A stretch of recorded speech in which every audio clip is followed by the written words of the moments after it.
ब्रह्मा जी के चरणों में वंदन प्रणाम करते हुए प्रवास क्षेत्र वरदान मिला इस धरती को। बड़ी पुण्यमयी धरती है, इसलिए भगवान मथुरा छोड़ करके द्वारका वहीं बसा दी जाए। चंद्रमा वहां आए और उन्होंने यहां आकर के तप किया। रोज महामृत्युंजय का जप करते हैं। अब 6 महीने पूरे हुए भी नहीं थे, शंकर इतने प्रसन्न हो गए, भगवान महादेव आविर्भूय विदुम प्राय भक्तम भक्त वत्सला, महादेव वही आविर्भूत यानी प्रकट हुए और कहा चंद्रमा तुम मेरे भक्त हो, वरम ऋडिष्व भद्रम ते मनसा ये समीक्षितम, हम तुम्हारे ऊपर अति प्रसन्न हैं, आप हमसे कोई वरदान मांग लीजिए। क्या चाहते हो? प्रसन्नोहम ससिन सर्वम दासे वर मनुत्तमम, जो भी कोई उत्तम वरदान आप हमसे मांगोगे आज हम आपको वह वरदान दे देंगे। तो चंद्रमा ने कहा कि यदि प्रसन्नो देवेश किम साध्यम भवेन्मम तथापि मे शरीरस्य क्षयं वारय शंकर, भगवान यदि आप मेरे ऊपर प्रसन्न हैं तो मेरे शरीर में कुष्ठ हो गया, इसको ठीक कर दो, इस रोग को ठीक कर दो। क्षंतव्यो में अपराधस्य कल्याणम कुर सर्वदा, ये मुझे पता है ये रोग मुझे हुआ है, ये मेरे पाप का परिणाम है। चंद्रमा कहते मुझसे ऐसी गलती हुई है, मैं अपनी एक पत्नी के सौंदर्य के ऊपर मैं फिसलता रहा, मैंने अपनी 26 पत्नियों को देखा नहीं और वह मेरा पाप ही मेरा श्राप बन करके दक्ष के मुंह से निकल गया और मेरी ऐसी स्थिति हो गई है। लेकिन अब आप मेरा कल्याण कर दीजिए, मैं आपके चरणों में हूं। देवता भी स्तुति करने लगे।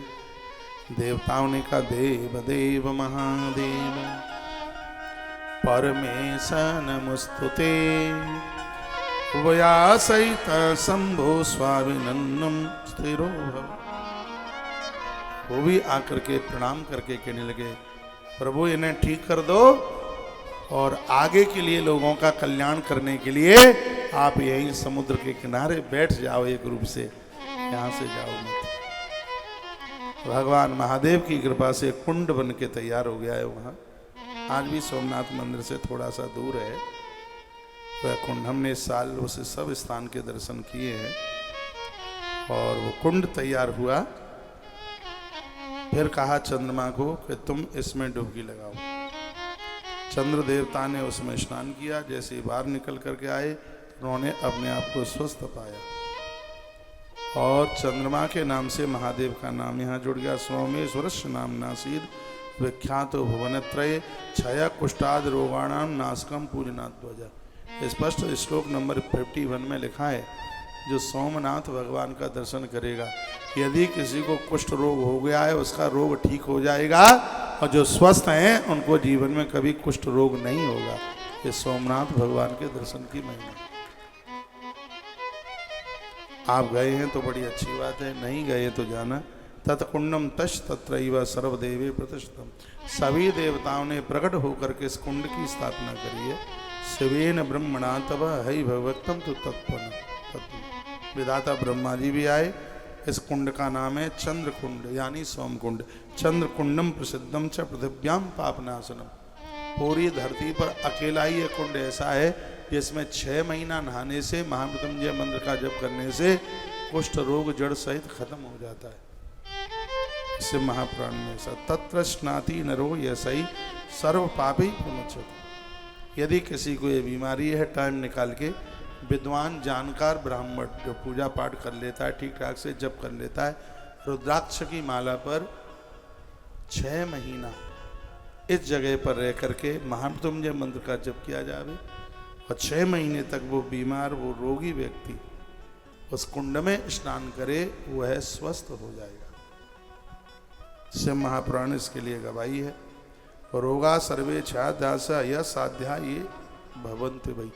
इसमें तो लिखा है जितने भी असाध्य रोग हैं, पैरालाइसिस है, शरीर जकड़ गया है और बिल्कुल एकदम टूट से गए हैं, खड़ा होता बनता नहीं है, ऐसी असाध्य बीमारियों के लिए 6 मासम स्नान मात्र था, 6 महीने स्नान की बात कही है। श्लोक नंबर 55। प्रवासम च परिक्रम्य पृथ्वी क्रम संभव।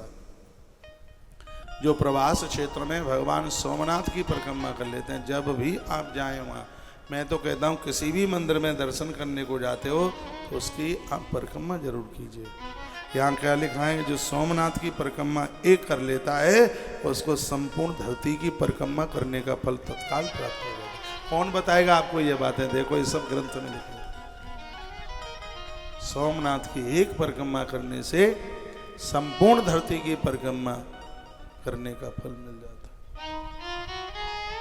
अंदर पिंडी के पास से परिक्रमा कर रहे हो तो महादेव की आधी परिक्रमा लगती है, और मंदिर के बाहर से परिक्रमा कर रहे हो तो शंकर की भी पूरी ही परिक्रमा लगती है। मंदिर के बाहर से परिक्रमा